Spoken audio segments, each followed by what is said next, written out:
Assalamualaikum warahmatullahi wabarakatuh.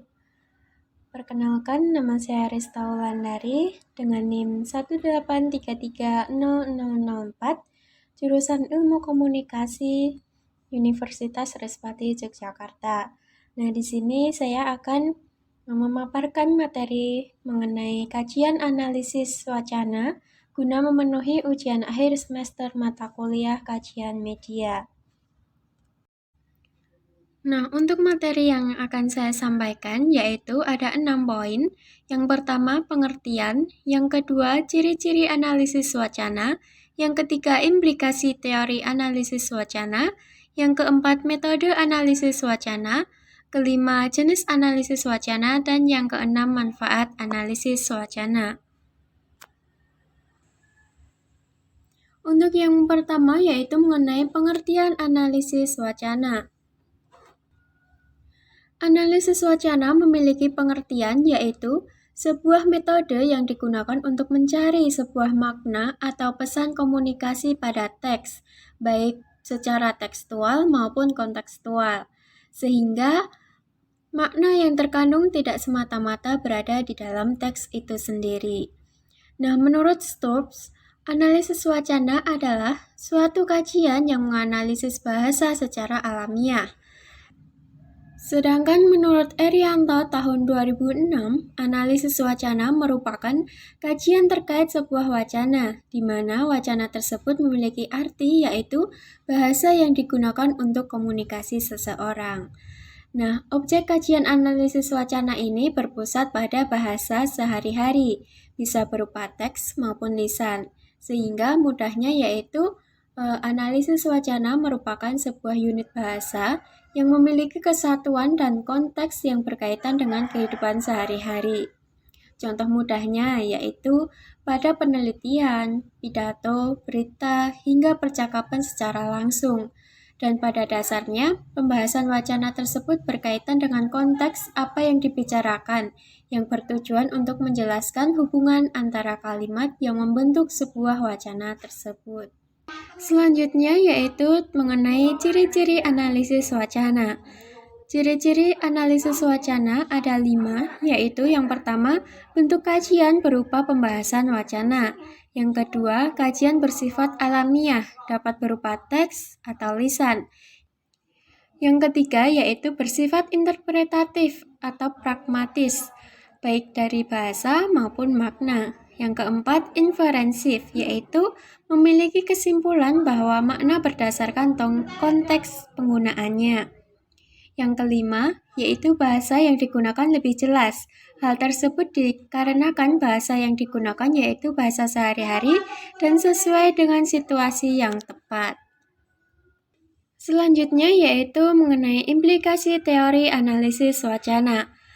Penjelasan tentang teori wacana ini selanjutnya memberikan implikasi pada ruang lingkup analisis wacana yang dibagi menjadi 4 bentuk yaitu sebagai berikut. Yang pertama yaitu berdasarkan penggunaan metode. Di sini ada 2 metode yaitu yang pertama analisis sintagmatis, yaitu metode yang digunakan untuk menganalisis wacana dengan metode kebahasaan. Yang kedua yaitu analisis wacana paradigmatis, yaitu analisis yang menganalisis wacana dengan memperhatikan tanda-tanda tertentu dalam sebuah wacana untuk menemukan makna keseluruhan. Untuk bentuk yang kedua yaitu berdasarkan bentuk analisis. Di sini juga dibagi menjadi 2, yaitu analisis wacana linguistik dan yang kedua analisis wacana sosial. Untuk analisis wacana linguistik yaitu analisis yang membaca suatu naskah dengan memakai salah satu metode analisis wacana sintagmatis atau paradigmatis. Untuk yang kedua yaitu analisis wacana sosial, yaitu analisis yang menganalisis wacana dengan memakai satu atau lebih metode analisis wacana dan menerapkan paradigma positivis, postpositivis, kritikal, konstruktivis, dan partisipatoris. Untuk bentuk yang ketiga yaitu berdasarkan level analisis. Di sini juga dibagi menjadi 2, yaitu yang pertama, analisis pada level naskah, dapat berupa teks, thoughts atau ucapan, acts atau tindakan, artifacts atau peninggalan, baik secara sintakmatis atau paradigmatis. Untuk yang kedua yaitu analisis multi-level yang dikenal dengan analisis wacana kritis, yaitu yang menganalisis wacana pada level naskah beserta konteks dan historisnya. Untuk yang bentuk terakhir yaitu berdasarkan bentuk wacana. Ini dapat dilakukan terhadap beragam bentuk atau wujud, mulai dari tulisan, ucapan, tindakan, peninggalan atau jejak baik yang dalam media atau dalam kenyataan. Selanjutnya yaitu metode analisis wacana. Di sini terdapat 12 metode analisis wacana. Yang pertama yaitu metode analisis isi, yang kedua grounded theory, yang ketiga metode etnografi, yang ketiga MCD etnometodologis, yang keempat analisis percakapan metodologi, yang kelima metode analisis percakapan metodologis, keenam metode semiotik naratif, ketujuh metode Simlock, kedelapan metode CDA, yang keenam metode pragmatik fungsional, ke-10 metode teori pembedaan, 11 metode hermeneutik objektif, dan yang terakhir yaitu metode framing.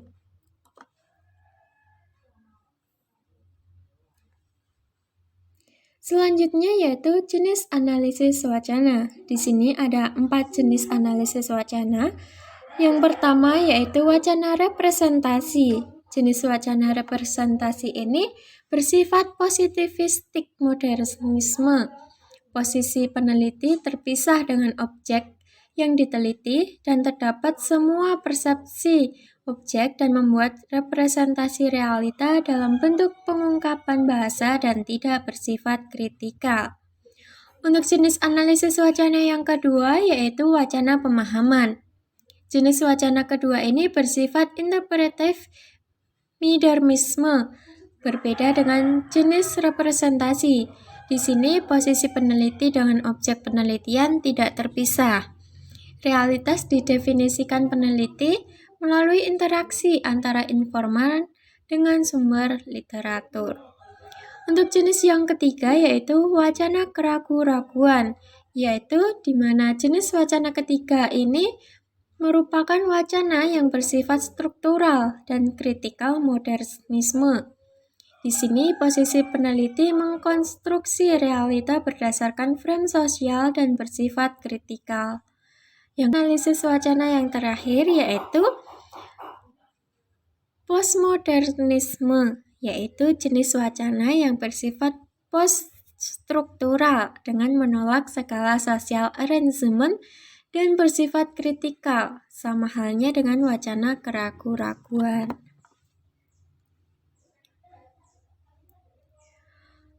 Dan yang terakhir yaitu kesimpulan.